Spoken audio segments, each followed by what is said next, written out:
Hello and welcome to another edition of UFO Video Addicts. Let me give you a preview of what I got coming up in this video. The first is another UFO seen at La Palma Volcano. Also have these two Adamski videos about George Adamski, and I found these because they kind of look similar. You see on this UFO with these lights on the bottom, I thought they were kind of similar to these UFOs that were described by Adamski. In this video and this video too, with these gravity generators. I think that's what they're called under here. Anyways, look at those. Also have this video of a formation of UFOs over Florida. Let's see, I got this rectangular UFO over South Korea. And this is a strange one. I got these two black rectangular boxes flying over Europe. Also have this video of a possible Bigfoot sighting. Also have this one here about this giant contraption here, some kind of test object that was ripped off of its cables by something. Anyways, we'll take a look at that. So let's go to this first video here. Let me go full screen.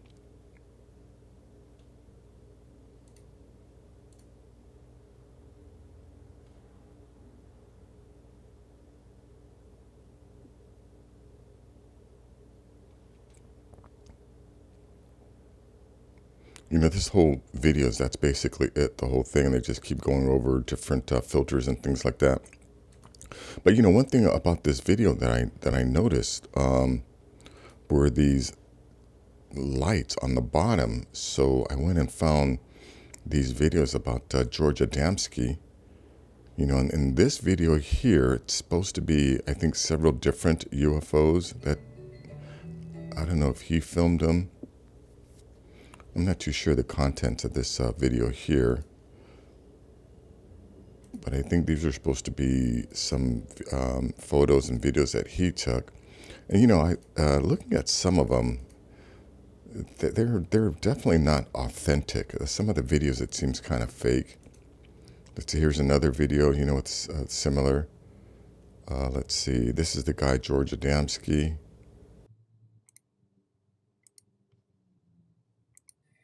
The bottom came nearly to a point. Adrian and I were down in a small hill valley, so the rising in foreground of photo is due to the position we were in. Some grass is shown under the saucer. It also made no sound whatever, except for a swish as it went away.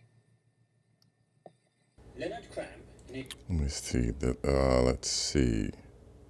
And then there's also an interview with this. I don't know where this woman is from, but she claims to have actually met a couple aliens. Let me see if I can find that part. What? You just tell me what you saw.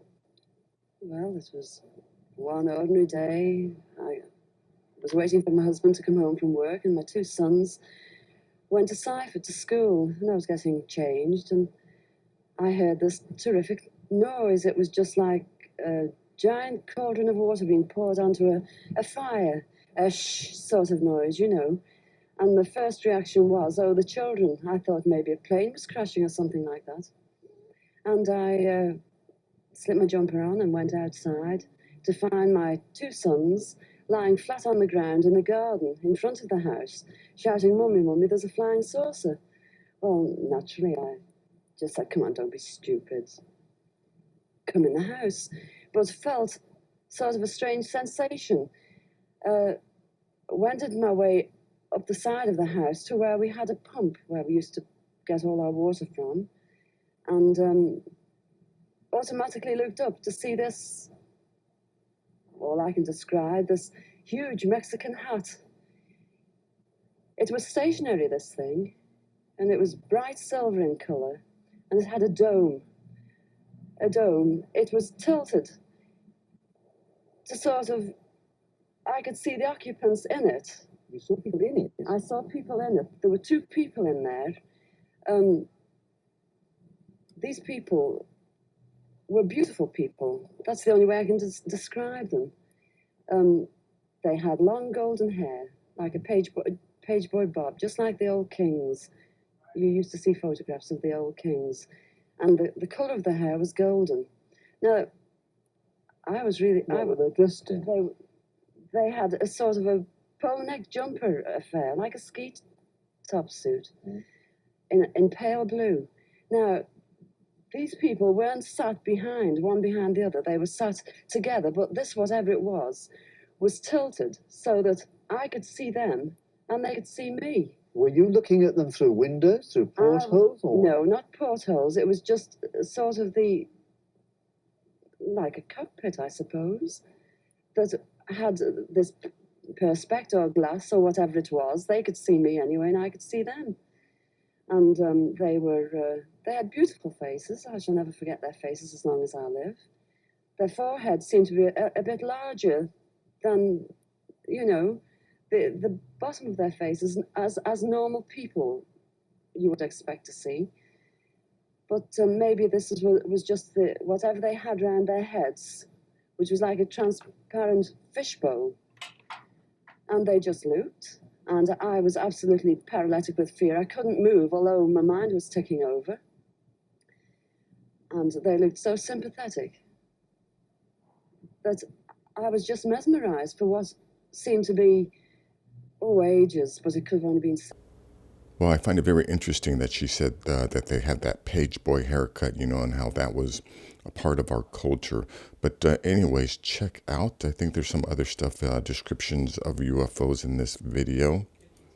But some of the Adamski videos that I saw, they were obviously fake. It's like somebody just glued a UFO on a piece of glass and it's being moved around. But anyways, check out these videos. Let's go to this one here. This is a UFO fleet sighted in formation over Florida cities. This was in 2016. The UFO fleet differed. The witness reports agreed remarkably on several broad aspects. A unifying element to the separate accounts was that the fleet was observed flying in the direction of a thunderstorm.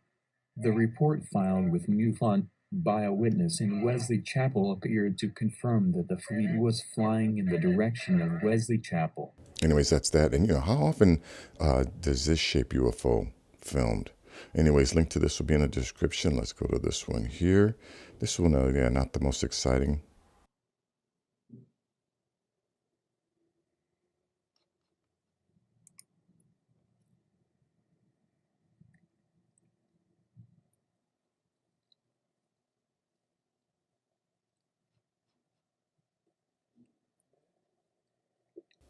Well, let's see, there's that one. And let me go to this next video.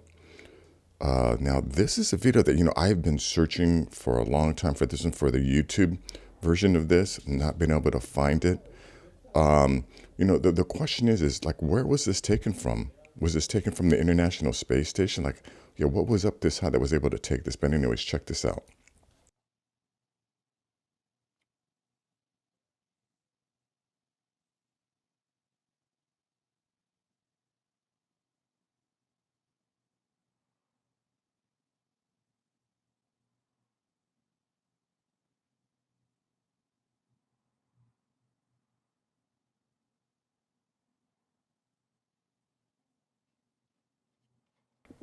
Yeah, well, so now what is up with this?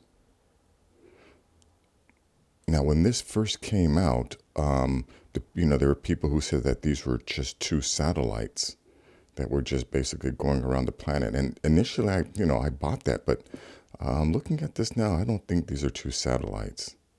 I think they're too low in the atmosphere to be satellites. And what videotaped this? Where is the person that's filming this? How are they able to film this?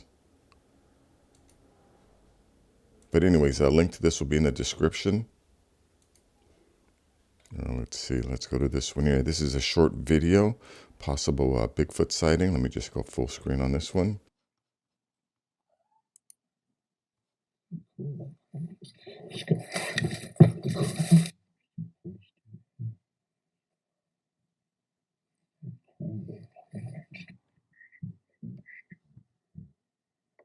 Yeah, this whole video is just that. They just slow this down and, but it definitely looks like something large. It's hard to tell whether it's a Bigfoot or not. But anyways, link to that will be in the description. And last here is this article about this observatory that was ripped from its cables. Check this out. For more than 6 decades, the Boykins Ek Marine Observatory has taken oceanic measurements in the Baltic Sea. Until recently, last month, transmissions suddenly and unexpectedly stopped. Now researchers are looking for clues after they dispatched divers to the seafloor, only to find the remote sensors responsible for taking data measurements have been forcibly removed. On August 21st at 8:15 p.m., it stopped the data transmission, said Boykins Ek coordinator Herman Bang from Geomar in a statement, adding that at first his team suspected a transmission error, but divers discovered a much more grim situation when they reached the seabed where the sensors were supposed to be. When the divers reached the bottom of the sea last week at the observatory's location, they found only the torn-off land cable. It was completely shredded, said Bange.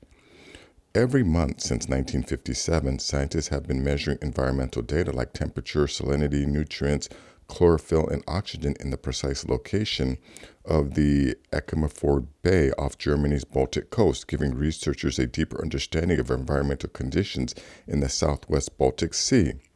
Boykins Ek is one of the oldest still active marine science sites in the world. In December of 2016, the Geomar Helmholtz Center for Ocean Research Kiel and the Helmholtz Center Gestalt something, I'm not sure I'm saying that correctly, installed an underwater observatory in a restricted area that took additional measurements like flow velocity and methane concentrations along the seabed. Why is this a restricted area? The items that have disappeared were 2 deck-sized racks weighing 250 kilograms, 550 pounds, and 100 kilograms, 220 pounds, respectively. One was meant to supply power to the monitoring station via a cable connected to the land, while a second housed the sensors. Given their large and cumbersome size, scientists haven't ruled out that they may have been ripped away by storm currents or large marine mammals, though experts say it is unlikely. Yeah, if the thing's been down there for a long time, it's gone through all the other elements and then nothing happened, and then suddenly it's been ripped from its moors. And I find it interesting that it's in a restricted area, installed an underwater observatory in a restricted area. Why is that area restricted? And who restricted it? Very, very interesting. But anyways, a link to this will be in the description.